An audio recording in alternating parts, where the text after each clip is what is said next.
Hi, everybody. This is Travis with Purple Phoenix Games. Today I have a special treat for you. I'm speaking with, well, why don't you introduce yourself, tell us what you're known for, and we'll just go from there. Okay, well, hello, Travis. Hello. My name's Andy Hopwood, and I am known for making small runs of independent games.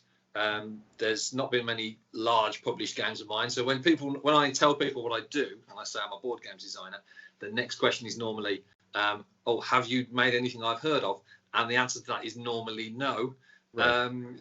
I normally just say that straight away. I normally say I'm a board games designer, and no, I haven't made something you've heard of.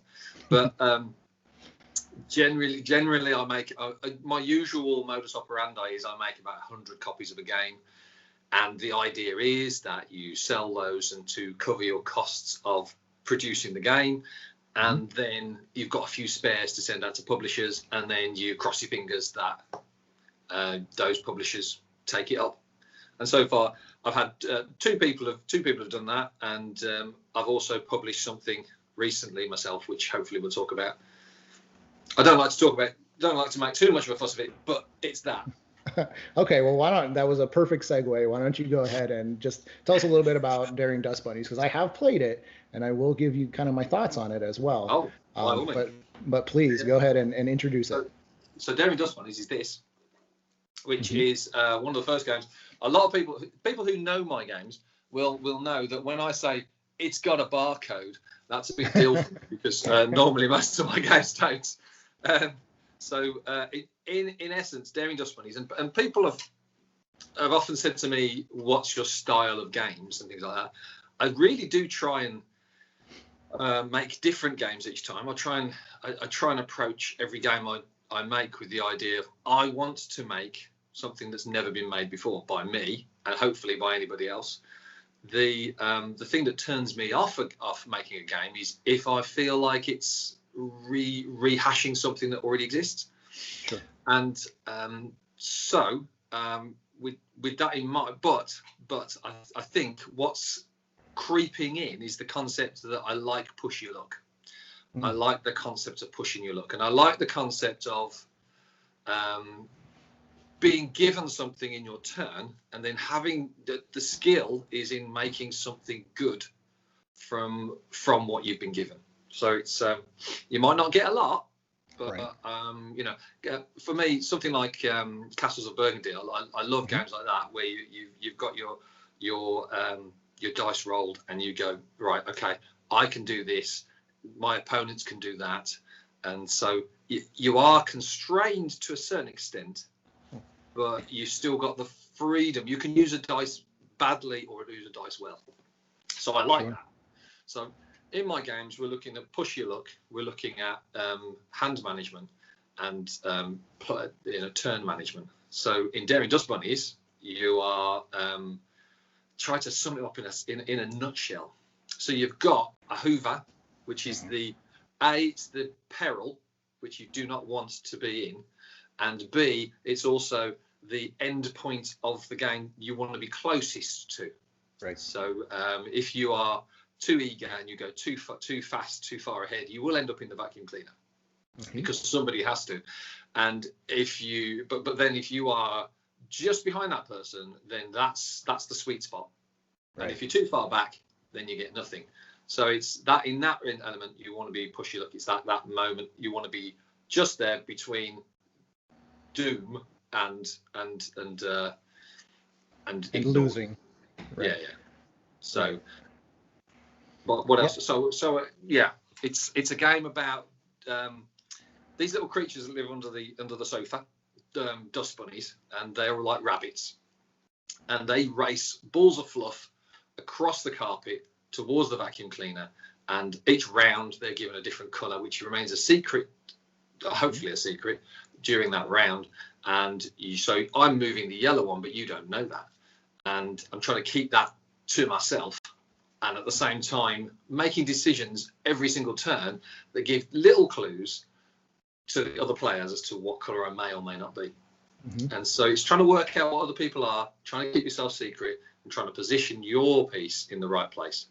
And it's quick, It's 15 minutes per round, 15 minutes per player. So it's like, 2 players. It's a 5-minute round, and you play 3 rounds. So it's right. It's a fast game, but hopefully I try to pack a lot of intrigue in there. And not to over design you, because I don't intend to do that, but I played this with my 4-year-old son, and I took out like all the special powers and things like that, anything that has to do with reading, because he can't read yet, he's only 4, and we just used the different cards and whatnot, and it was a blast. He loved it. It's like his favorite game now. So you can use it with younger kids. You just have to modulate some things a little bit, but yeah, we both loved it a lot. People have said to me, the best description I've had so far, having seen lots of reviews, and I'd say all the reviews are predominantly positive, and maybe some people say it's the artwork suggests childlikeness, because it's cartoony. Sure. But the gameplay, there's a lot more strategy than children. If you play the full game, there's a lot more strategy than children would necessarily cope with. So people seem to be saying it's like a family game.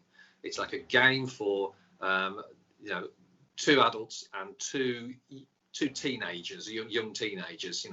Would probably be perfect for them, because it's like there's enough skullduggery.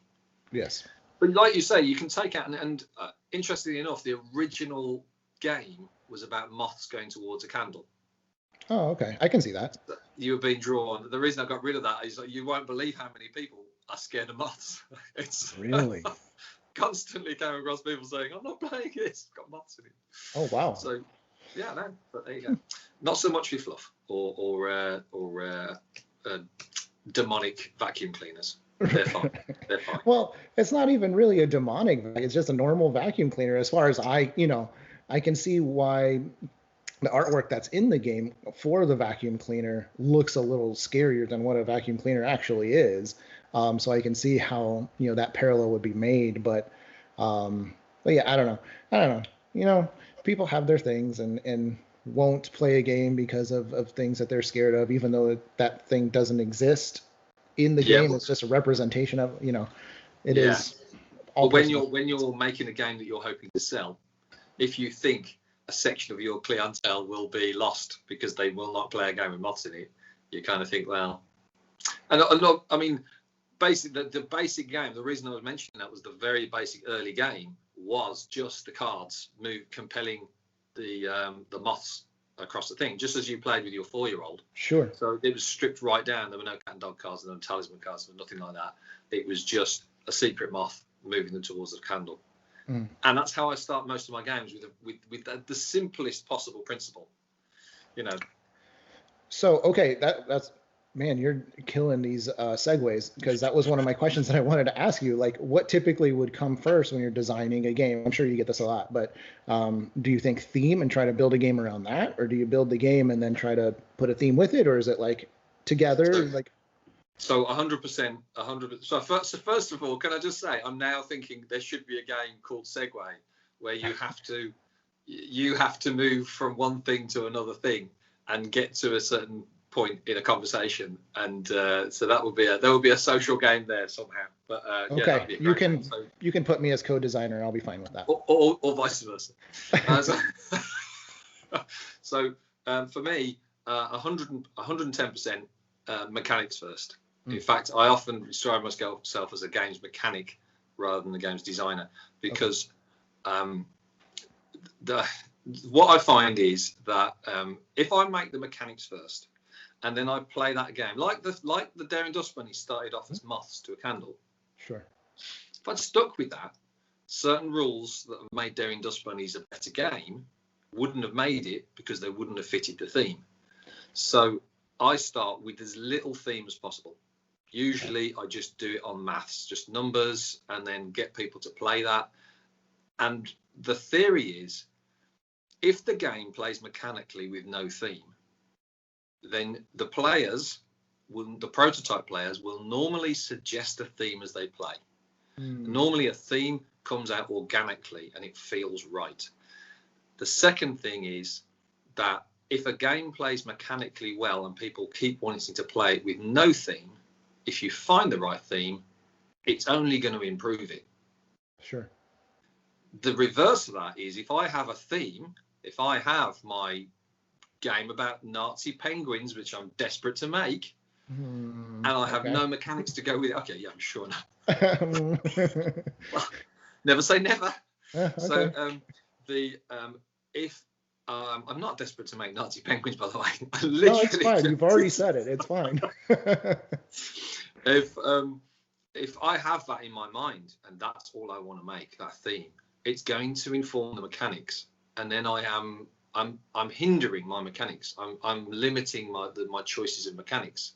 That makes sense. And I think that's dangerous, because then you end up with making mechanics that are shortcuts, and making mechanics that you just start hammering those square pegs into round holes, and people notice that when they're playing. So always, mechanics are always more important than theme. You can play a game with no theme, but you can't play a game with no mechanics. Ooh, that's good. That's really good. So speaking of a game with no theme or very little theme, I want to segue that into our next thing. We'll come back to Daring Dustbunnies because I know that's something that we want to hit hard today. But I want to say this. I want to say this very truthfully, that I have found my favorite abstract game is one of your games. It's very dear to my wife and I. No, thank you. And it's called, oh my gosh, is it Mijnlieff? Oh, is that how you say it? Oh, excellent. I've been sweating bullets over trying to pronounce that. But it's absolutely fabulous. And that's a game that has almost no theme to it. But it's just wonderful. Do you want to talk about that one a little bit? So that one, that was the second game I ever made. And so I made a game called Niche, which is about shapes and colours, and that was the first one. I actually just written something about that because that was raising money for charity, and right. And I'd love to chat about that. But the second game I made, Mijnlieff, was when I brought Niche to the UK Games Expo in 2010. I had made technically 25 copies of Mijnlieff, laser cut in wood.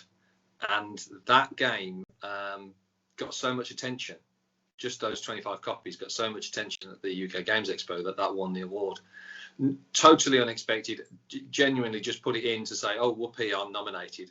And then unbelievably won the award for that. And that's when I realised that this was a game that,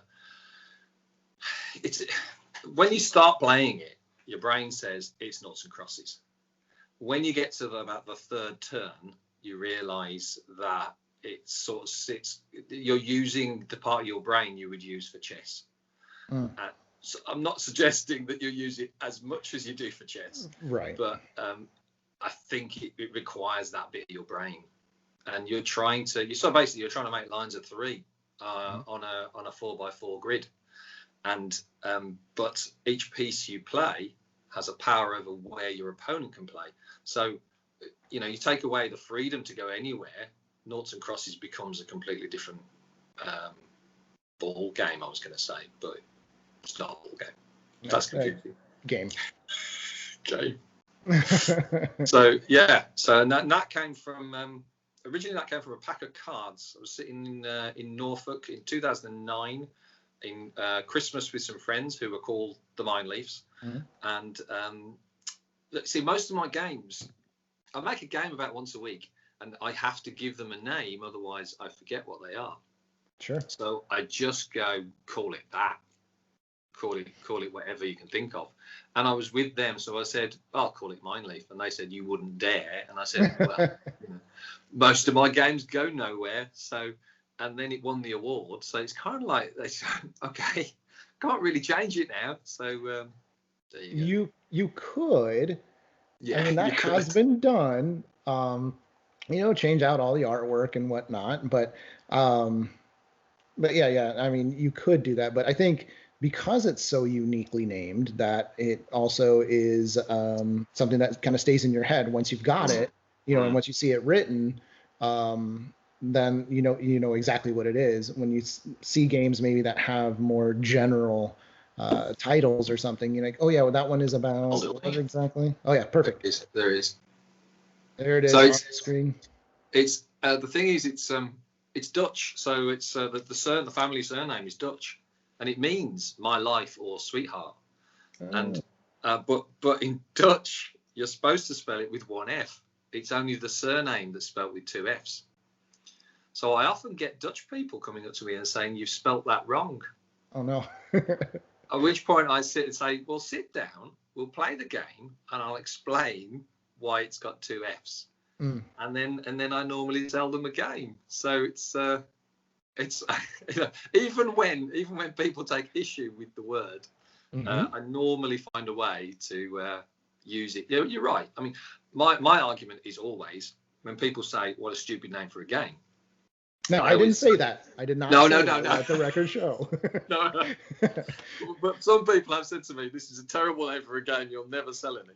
And I always say, well, if you take the word back and the word gammon and you put those together, I mean, it's got nothing to do with the back of a pig. So unless that's how they used to play it, I don't know. Maybe backgammon. Is that what gammon means? Gammon in the UK, gammon is a slice of meat, like a thick bacon. Oh, okay. Maybe we have that in the States and I just don't know it, but that's the first time I've ever heard gammon actually meaning something. Yeah. So there you go. Enlightened. We'll probably get loads of comments telling me exactly where it comes from, and it's got a brilliant reason. Yeah. As long as you don't get the photos along with it, then you'll be okay. So, please. Gammon mix. Right. Okay. So one of my questions that I had was because I was thinking about Daring Dustbunnies and how it has kind of a crazy theme. But to you, what is like the craziest theme for a game that you've seen or that you've heard of? And if you say Nazi penguins again, we're gonna just move on. I'm never gonna say that again. I nearly said it again. I'm never gonna say it again. So the craziest theme for a game.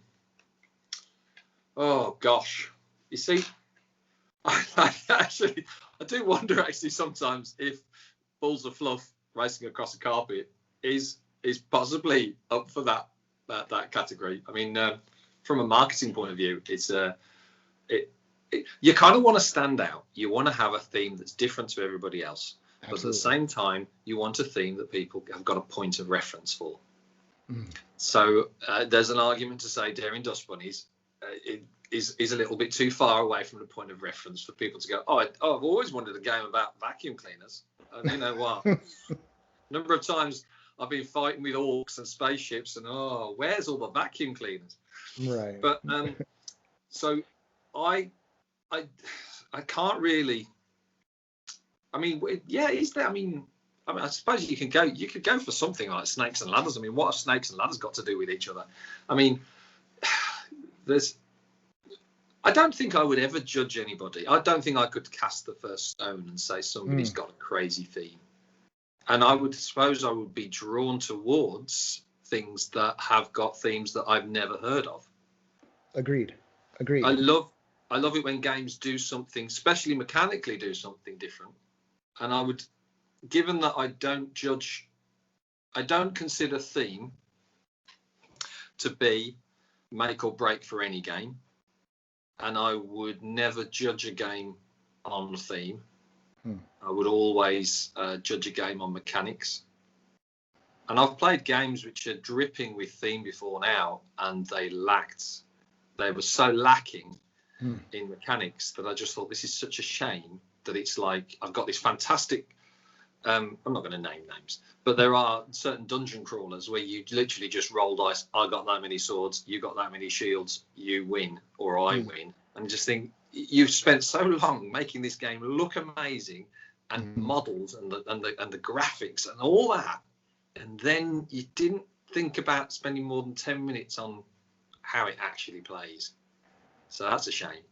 But one game I'd like to give a shout out to, which I think has got the best theme to game connection, is Snowdonia. Oh, okay. Mm-hmm. Which is, it just feels like you're going up a mountain. It just feels like you're ploughing that your way up there. I love that. It's superb. It's superb. Yeah. For me, I don't think theme is the biggest thing, but I do appreciate a game that has a good theme, that has good artwork, that has, everything together, because like you said, you can play great games that have no theme, and that's also fine. Like, I used to love the game No Thanks, or that's so bizarre. I was thinking No Thanks as you were speaking. I was really thinking about No Thanks. That's yeah, incredible. See, we still love No Thanks, even though there's absolutely no theme to it. But again, going back to your game, Mijnlieff, it doesn't need to have a theme. I mean, chess really, I guess it has a theme, but it kind of doesn't have a theme. It's just moves assigned to certain pieces. I don't know. But I would think that if we are taking in all games, that Daring Dustbunnies probably will fit into that category of crazy, weird themes, but it's not like a bad list to be on. You can be silly and crazy and still have a great game underneath it. But yeah, I do appreciate having my collection be as varied as I can, in mechanics and also theme. Like, I don't want to have nothing but dungeon crawlers. I don't want to have nothing but medieval trading or Mediterranean trading or anything like that. That just gets too boring for me. You can have those mechanics and throw on a different theme, even if it doesn't really connect the two together too well. I think just having something different other than a bunch of old guys on the cover going like this, or standing in front of buildings being erected or something like that. I don't know. Those get to be overwhelming. So I was kind of hoping that you had something a little different. And then you came at me with the penguin thing, and now we've got vacuum cleaners sucking up balls of fluff. I mean, so I don't know. What else do you have like coming down the pipeline that you can talk about? I can talk about. I know, I get it. I was talking with yesterday. I was Bez, who does In a Bind, and I don't know if you know Bez. Yes. Stuff by Bez. So she's absolutely brilliant. Unique. She's unique. And I was talking with a lady on Bez's 300th episode yesterday, and she was saying that she's working on 4 games, but she's not allowed to talk about them because she's working with a large company and, obviously marketing deadlines and things like that.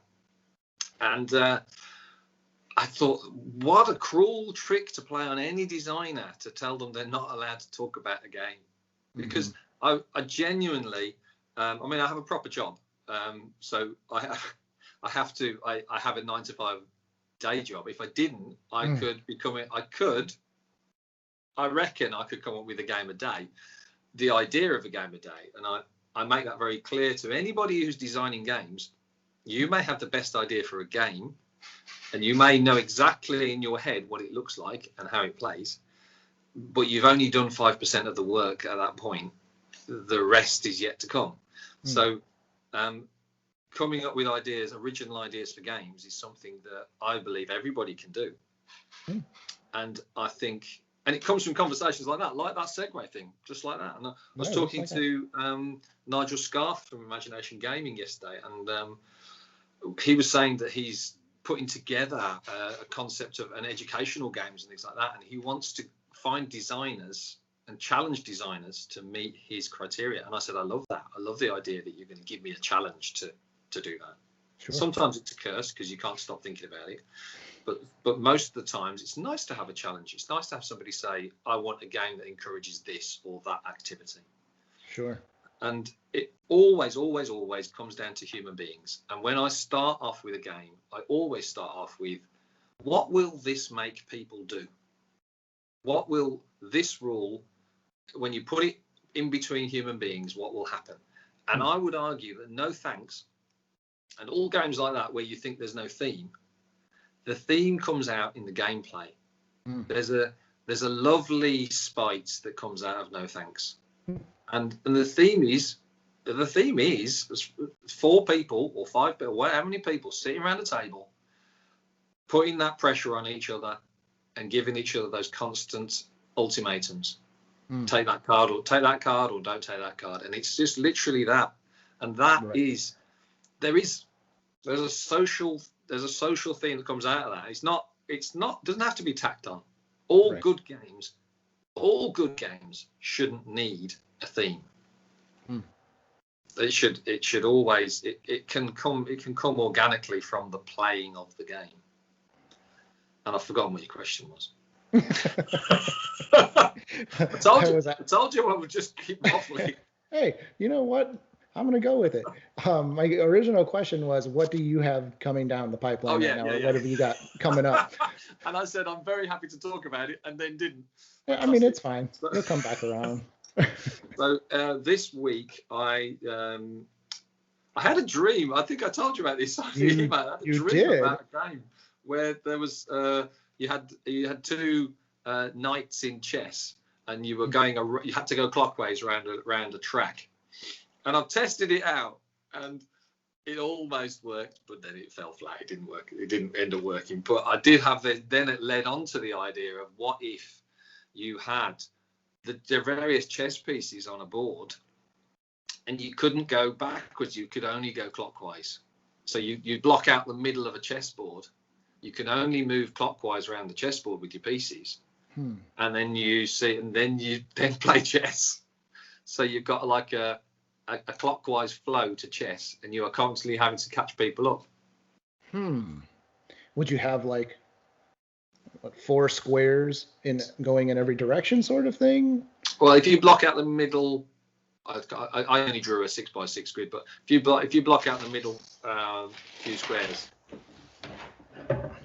Funny you should ask, because I just happen to have a chessboard here. Yes, so if you blocked out the middle 4 squares, then you've got a path that's 3 wide all the way around. Oh, okay, that makes sense.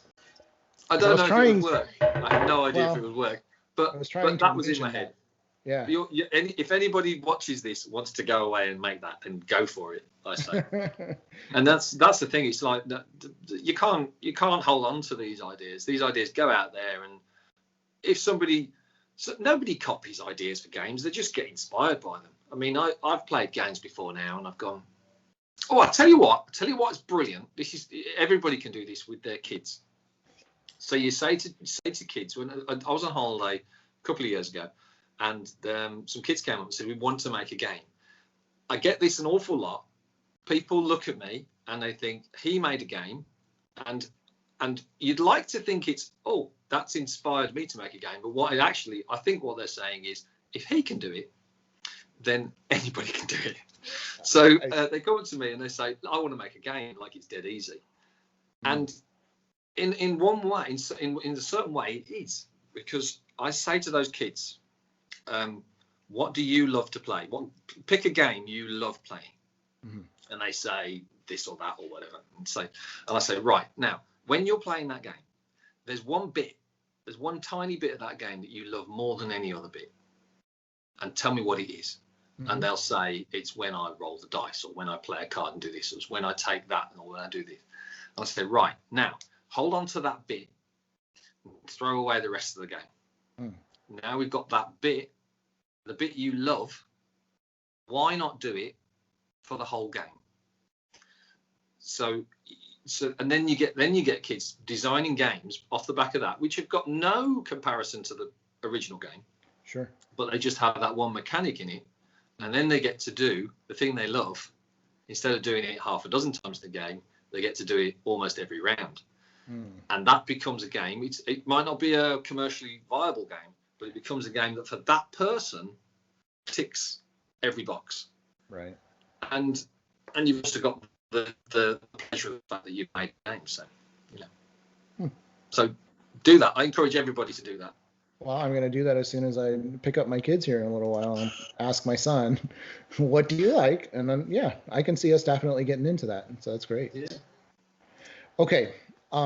So I would like to do a lightning round with you, if you don't mind. I'm just going to do quick questions, quick answers. So you're going to have to stop being Andy for a little bit and just give me quick answers.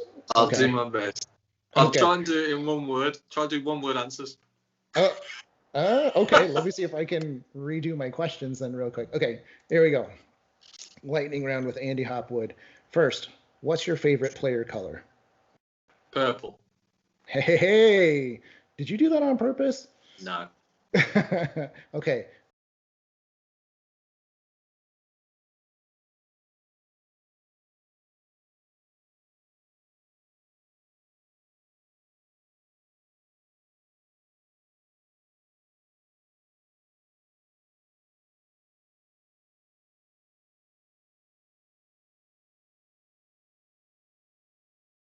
I have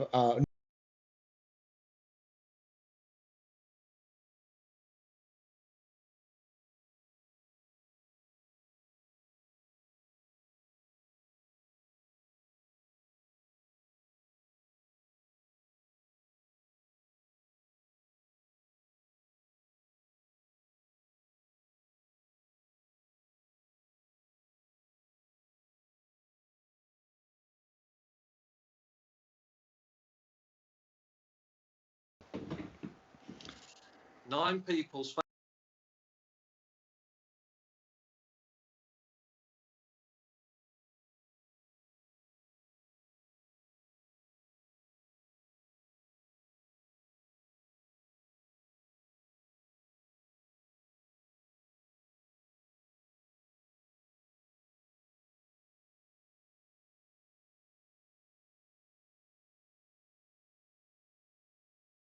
so yeah, definitely 100 people's 9th favorite thing, so that we can. I get it. I mean, but that feeling of celebrity is addicting as well.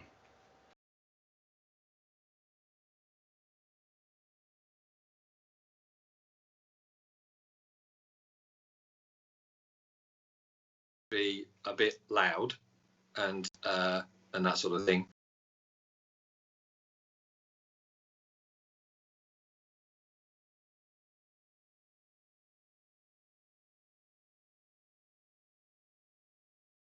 Fine, that's nice. Mm-hmm. But then you can give the same amount of attention back to the other person.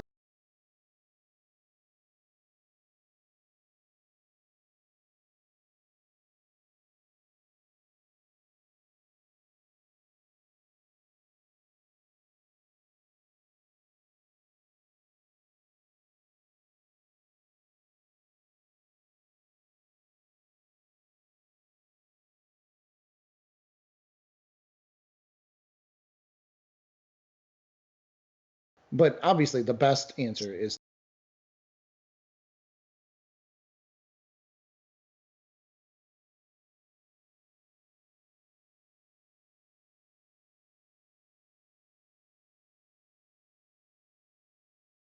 that's well. I don't mind flying.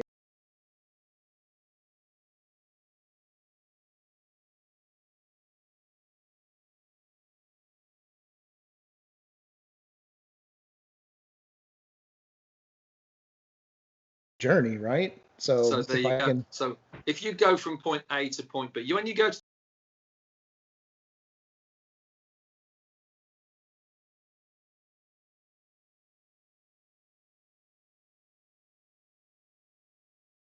you've still traveled around the shop. Yeah. You can't remove all.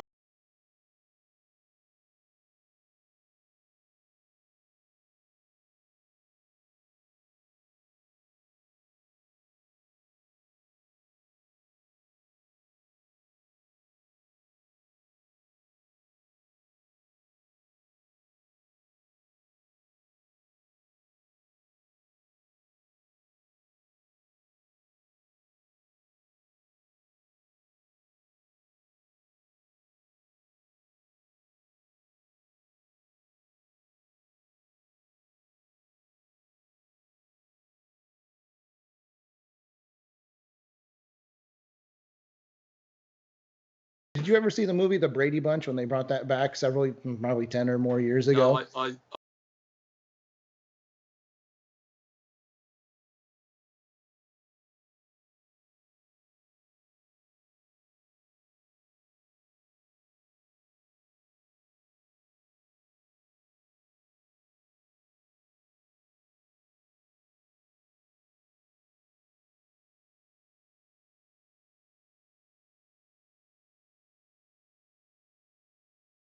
movie when the guy's walking down the stairs and he goes, "There."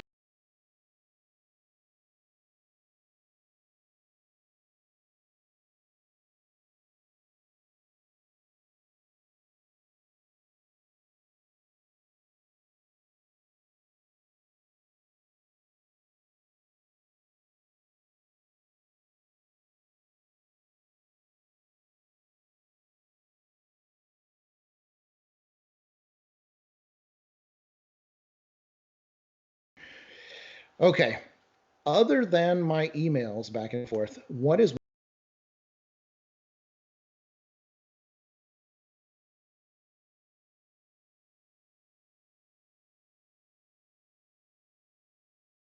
Hello, just now?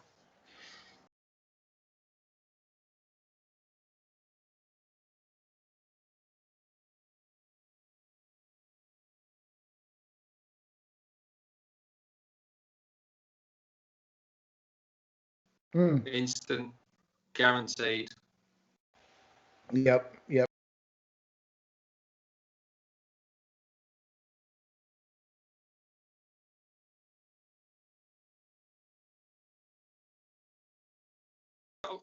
I'm a big hippie, right? At heart.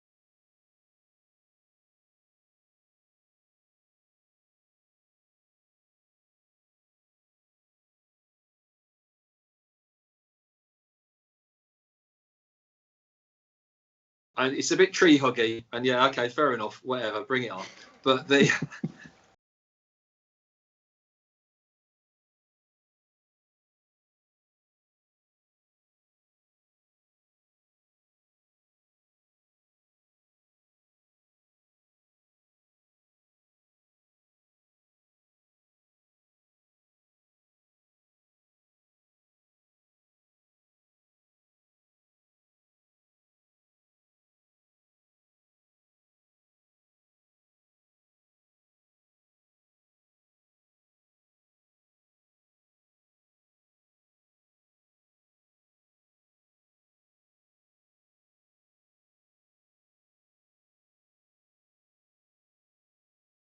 and during the game, people will pick up your piece and move it. People will put a card down and move your piece so far forwards that you will then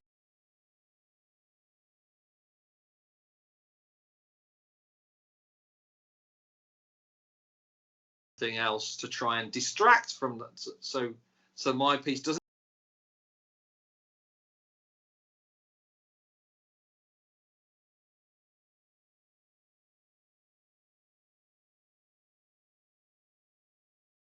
tell that they're green, and then they're going down, and they're not green.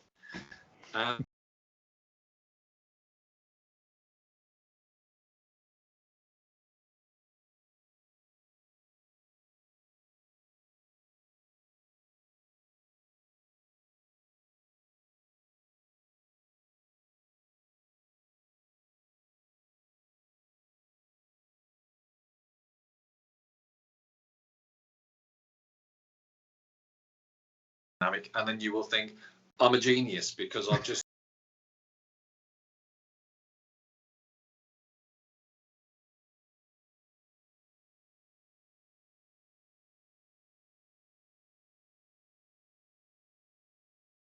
and it's gold, silver, and bronze. Yes. If you win the first 2 rounds and you've got 2 gold medals, technically you've got an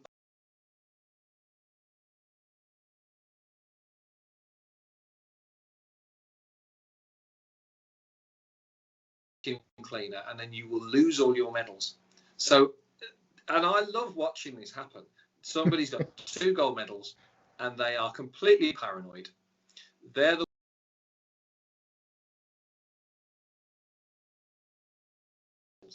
they just care about not being chucked in the bag. And all the other players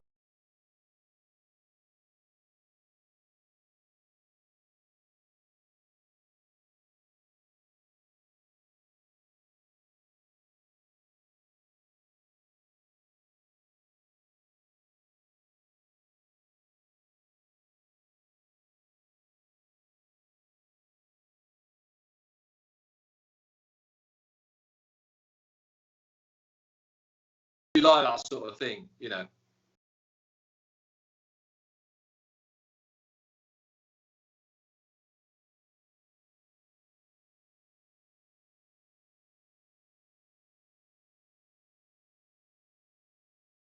hopwoodgames.com, www.hopwoodgames.com, then you'll find links where you can buy it from there. You can buy it from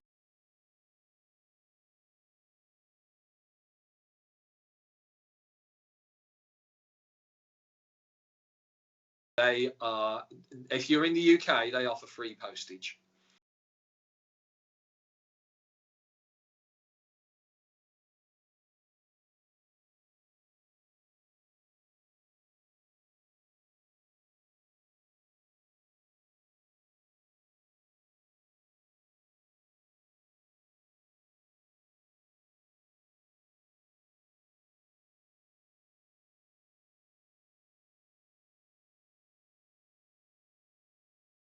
Try before they buy it, but the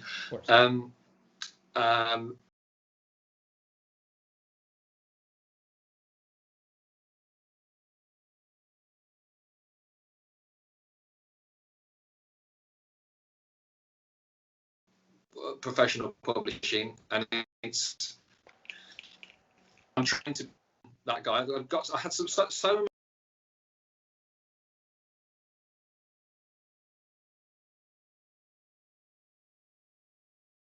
Just a guy on his own doing it. The components and quality were far and away better than they were expecting. And these were people who backed a lot of Kickstarters. These were people who said, you know, I didn't expect it because, and that was so heartening for me to hear people say that.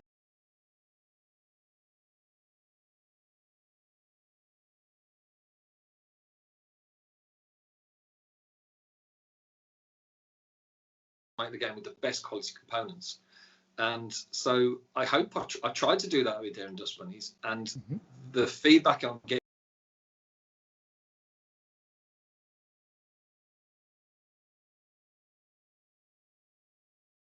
Like the cartoony artwork, it can work for, you know, adults and children alike. Yeah, I really like it, and I haven't published my review of.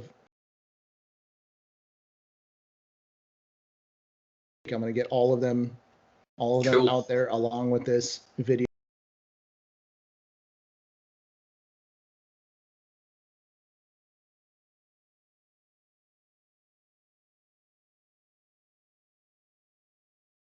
Do you know what? I have got a question.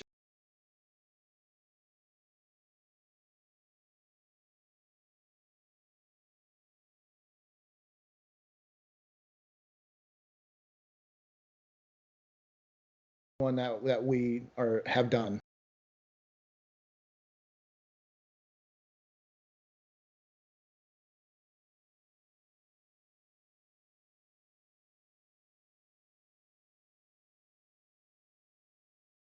No, I just meant in general, because obviously I always think, you know, obviously you're interviewing me, that's nice. We've talked about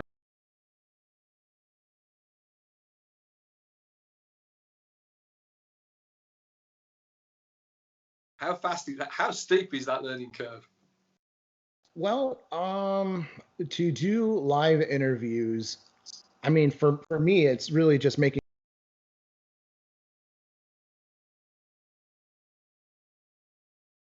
And so now I'm working on a 2007 laptop.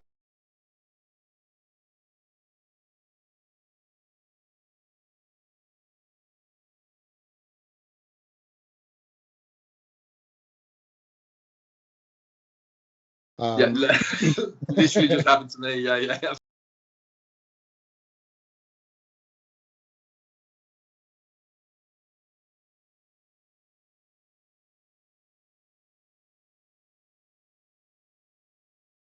So I know I wanted to also kind of do one that's a bit more fun.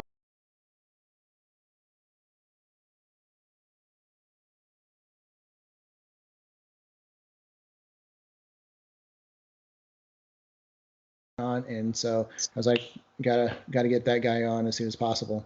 I wonder if you saw the video of me where genuinely just I don't know if you saw it, but there's one video out there of me with Mike Barnes, and he had his questions all written down.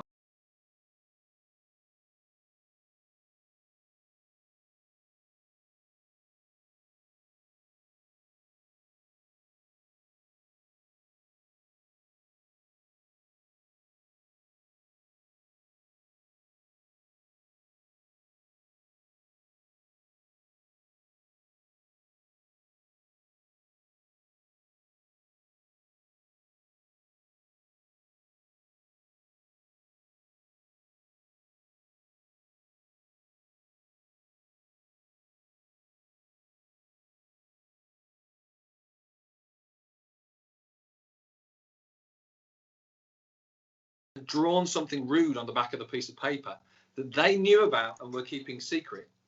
But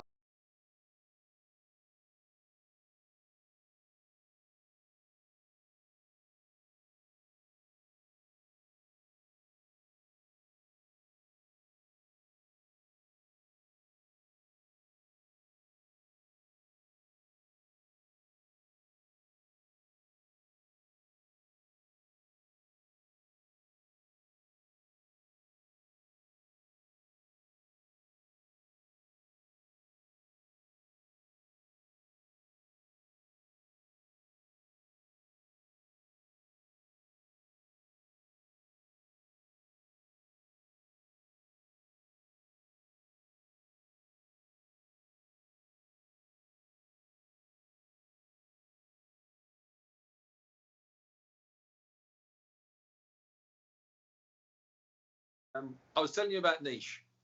Yes, about I've done niche. that, so I'm going to hold the deck up in the hope that your editing lady can go, oh yeah, that's Okay.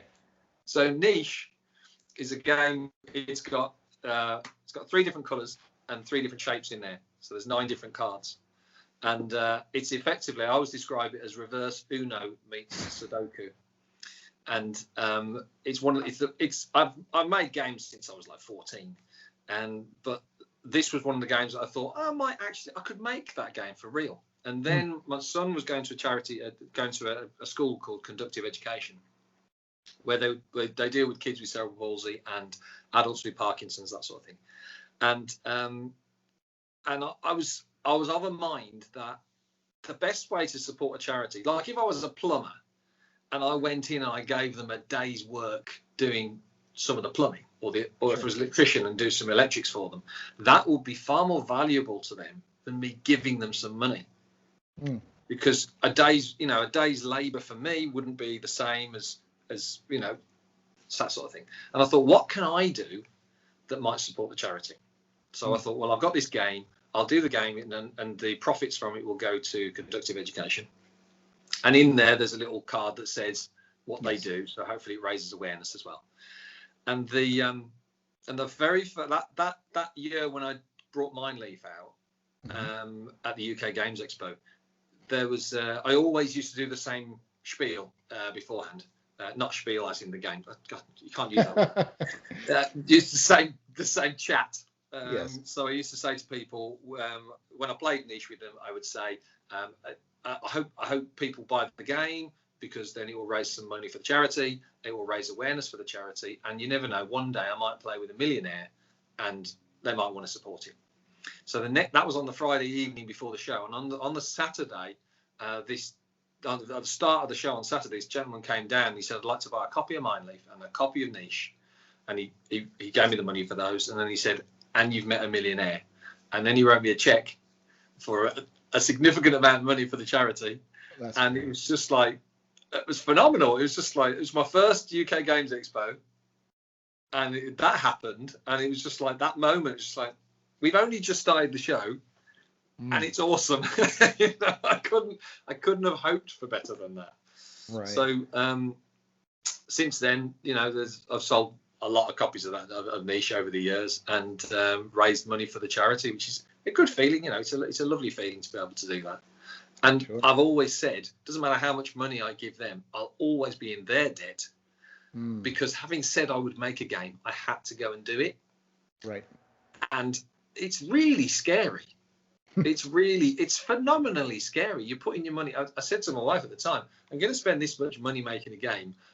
We may never see that money again. I may never sell a game. It may have gone, but I will have realized a dream to make a game. And obviously that's a lot easier these days than it used to be. But so I made that game, and that led on. Then suddenly, having done that learning curve and killed those demons and all those sort of things, then the second game, Mijnlieff, seems a little bit easier. So now you're just pumping them out like crazy, right? And rolling in all the bank rolls. Yeah, right. Right. I think one year, there's been 1 year where I made a profit. Oh. 1 year I made 18. I remember the account. I remember £18 £18 profit, and I said, I'm an £18 heir. So, well, for that year. Yeah, for that year. But the point is, I'm always going to make games. It's my pleasure, my hobby. And I mean, if Daring Dustbunnies sells well, then yes, I probably will make a profit of that one. But if I sell them all, that brings me. There's a whole conversation about Kickstarter that to be had over that one. That's probably another time. But it's but yeah. So I mean, the only way there's that famous phrase, isn't there? If you want to make £1 million making board games, you start off with £5 million. And then you'll I think we have a different version of that in the States, but yes, it's similar. Not many people make money designing games. Sure. There's only a few designers who make money, but I love doing it. And that's all you can ask for, right? Yeah. Doing what you love. Yeah, I mean, I don't lose a lot of money. Well, that's also good. Make a lot of money. Okay. Well, like Andy was saying, if you are interested in procuring your copies of any of his games, you can hop onto his website, which is hopwoodgames.com, or the other website that I don't remember off, boogie.co.uk. Yeah, booghe.co.uk, but that's just for Daring Dustbunnies. Oh, okay. There's a link to that from my site. So the best site to go to is hopwoodgames.com. Of course. I get it. No, I get it. Okay. Well, it's been great talking to you. I'm so glad we got a chance to do this. Maybe we'll get to do it again. Yes. I really appreciate the opportunity. No, it's great. Yeah, absolutely. So next time we talk, we'll talk about your Kickstarter issues and anything else that you've got going on. And hopefully we can do it again soon. Smashing. Okay. Well, thank you very much, Andy. Thank you very much. All right. We'll talk again soon. Bye, everybody. Take care. Bye.